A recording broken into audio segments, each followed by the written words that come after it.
Hello everyone, welcome to age K 5। Math समझनी है, video को पूरा देखिए और चैनल को सब्सक्राइब नहीं किए प्लीज़ चैनल को सब्सक्राइब कर दीजिए। आज के प्रश्न है, in a seminar the number of participants in Hindi, English and mathematics are 60, 84 और 108 respectively. Find the minimum number of rooms required if in each room the same number of participants are to be seated and all of them being in the same subject। एक ही subject का एक room में रहेगा लेकिन सभी room में बराबर students होने चाहिए। तो इसके लिए कितने रूम चाहिए ये पूछ रहा है। कम से कम कितना रूम हमें ज़रूरत पड़ेगी और नंबर ऑफ पार्टिसिपेंट्स आपको पता है कि हिंदी, अंग्रेजी और मैथमेटिक्स में 60, 84 और 108 है। अब इस प्रकार के मैथमेटिक्स को सॉल्व करने का मतलब है कि ऐसे ऐसे बहुत सारे प्रश्न होते हैं जो एग्ज़ाम में आते हैं और सभी प्रकार के एग्ज़ाम में आता है। ऐसा नहीं है कि 10th बोर्ड में ही केवल एक आएंगे और बाकी जगह नहीं आएंगे। सभी जगह एंट्रेंस एग्ज़ाम हो, कॉम्पिटिटिव एग्ज़ाम हो, चाहे जो भी हो, सब में आपको इस प्रकार का मैथ सॉल्व करने के लिए आ सकता है। ये मैथ देखने में तो बहुत बड़ा है, काफ़ी लंबा चौड़ा इसका प्रश्न का लिखावट है, लेकिन इसका सॉल्यूशन मैं समझता हूँ कि इतना लंबा चौड़ा नहीं होना चाहिए, सॉल्यूशन आसान होना चाहिए। मैथमेटिक्स एक बहुत ही इजी सब्जेक्ट है। आपको लगता है कि मैथमेटिक्स बहुत हार्ड सब्जेक्ट है, लेकिन मैं समझता हूँ मैथमेटिक्स बहुत ही ईजी सब्जेक्ट है, बशर्ते उसमें आपको मन लगना चाहिए। अगर मन लग गया तो आप मैथमेटिक्स बनाने में डूब जाएंगे। मैथमेटिक्स आपका एक बहुत ही फेवरेट सब्जेक्ट्स बन सकता है और उस फेवरेट सब्जेक्ट में मैथमेटिक्स सॉल्व करने के लिए आपके पास लोग आएंगे कि ज़रा इसके बारे में बताओ, उसके बारे में बताओ। तो इस प्रकार से आपको मैथमेटिक्स का एक अच्छा खासा जानकार बनना है, नॉलेजेबल मैथमेटिशियन बनना है, तो आप वीडियो को पूरा देखिए। और वीडियो को जब तक पूरा नहीं देखिएगा तब तक ईच एंड एवरी उसका टेक्निक ट्रिक्स आपको मालूम नहीं चलेगा। मैथमेटिक्स में कहाँ पर ट्रिक्स कौन सा अप्लाई करना है, कहाँ पर कौन सा फार्मूला अप्लाई करना है, इन सारी चीज़ों की जानकारी होना बहुत ज़रूरी है। तभी आप मैथमेटिक्स का ट्रिक्स समझ सकते हैं और मैथमेटिक्स का मास्टर बन सकते हैं। वरना मैथमेटिक्स ऐसा सब्जेक्ट है कि ये एग्ज़ाम में सबसे ज़्यादा नंबर दिलाता है और अगर गड़बड़ हुआ तो एग्ज़ाम में आपको असफल करा सकता है। तो चलिए चलते हैं और देखते हैं कि इस मैथमेटिक्स को हम लोग कैसे सॉल्व करेंगे। चलिए आप और हम मिल करके इसको सॉल्व करते हैं। सॉल्यूशन आखिरी तक बने रहिएगा वीडियो का, तभी आपको समझ में आएगा, है ना। तो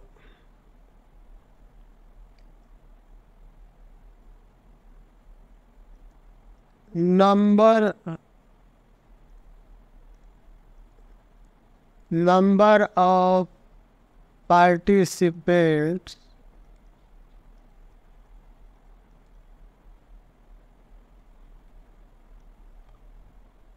in each room बराबर HCF और कितना 60, 84, 108। अब इतना का हमें HCF क्यों निकालना है?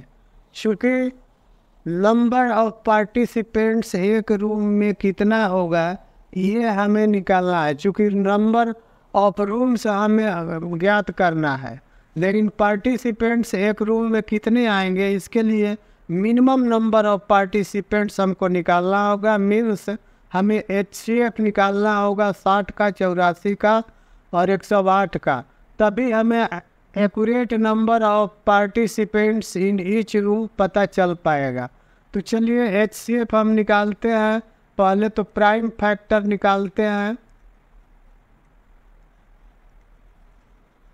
प्राइम फैक्टर ऑफ 60, 84 और 108।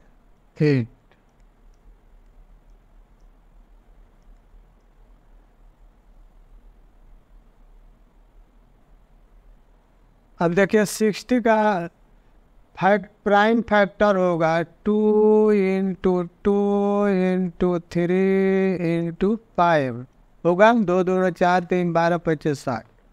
और 84 का आपका होगा 2 into 2 into 3 into 7।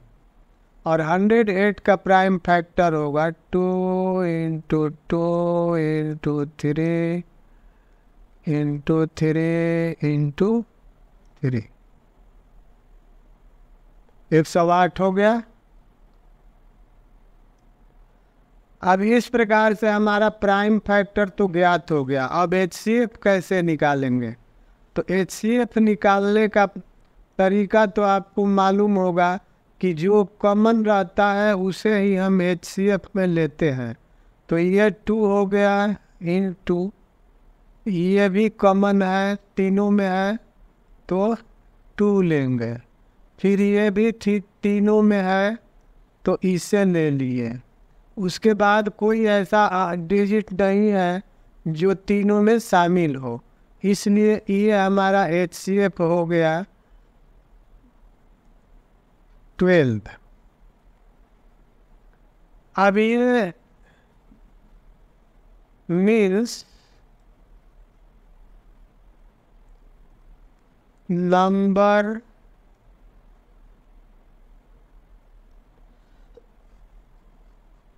participants in each room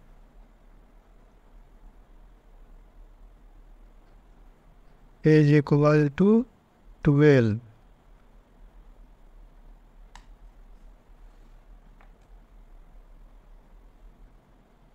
एक रूम में 12 स्टूडेंट्स रहेंगे, इसलिए number of rooms for Hindi participants, ये बराबर हो जाएगा 60/12 इज इक्वल टू 5। इसी प्रकार नंबर ऑफ रूम्स और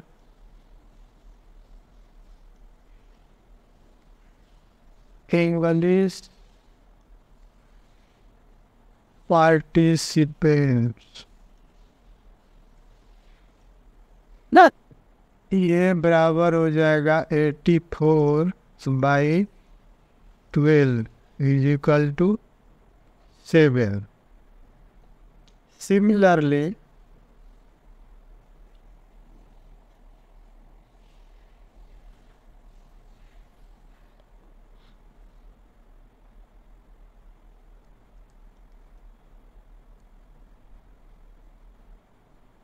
number of rooms for mathematics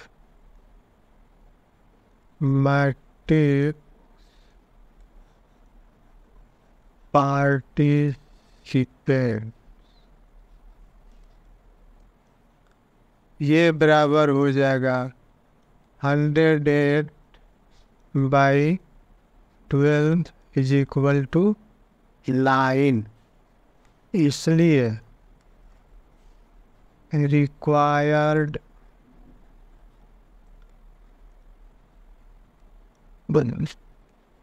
number of rooms बराबर हो जाएगा 5 + 7 + 9 = 21। ये हमारा आंसर हो गया। तो इस प्रकार से इस मैथ को सॉल्व किया जा सकता है। और इस बेस पर जितने भी मैथ हैं, जितने भी प्रश्न आपको मिलेंगे, सबको इस तरह से आप सॉल्यूशन आसानी पूर्वक कर सकते हैं। आपने देखा प्रश्न कितना बड़ा है लेकिन सॉल्यूशन छोटा है, उतना बड़ा सॉल्यूशन नहीं है। इसलिए सॉल्यूशन को थोड़ा लिख करके डिटेल में मैंने आपको समझाया है, इसलिए थोड़ा सा बड़ा हो गया, वरना मैथमेटिक्स का सॉल्यूशन बहुत छोटा है। तो आज के वीडियो में यहीं पर, फिर मिलते हैं अगले वीडियो में। वीडियो को लाइक शेयर अवश्य किया कीजिए ताकि दूसरे को भी जानकारी मिल सके, आपके दोस्तों को भी जानकारी हो सके। चैनल को सब्सक्राइब अवश्य कीजिए ताकि आगे आने वाले मैथमेटिक्स का सॉल्यूशन आप तक पहुंच सके। Thank you.